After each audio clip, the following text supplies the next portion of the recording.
বছরেই আমাদের সম্মুখে জিলহজ মাস আসবে এবং জিলহজ মাসের কি করণীয় আমাদের এই প্রসঙ্গে সুনানে তিরমিজি প্রথম নাম্বার খণ্ড 158 নম্বর পৃষ্ঠাতে একটি হাদিস বর্ণিত আছে।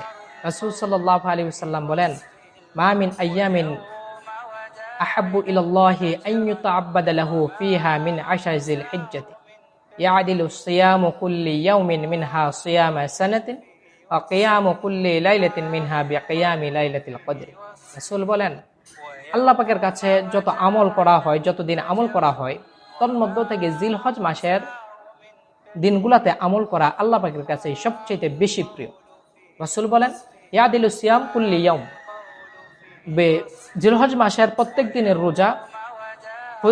রোজার ফজিলত হলো যেন যে ব্যক্তি জিলহজ মাসে একটি রোজা রাখলো সে যেন সারা বছর রোজা রাখলো। ওয়া কিয়ামু কুল্লি লাইলা বিকিয়ামি লাইলাতিল কদরি, আর যে ব্যক্তি জিলহজ মাসের কোনো একদিনে কোনো রাত্রিতে জাগ্রত থেকে ইবাদত করলো সে যেন শবে কদরের রাত্রিতে জাগ্রত থেকে ইবাদত করলো।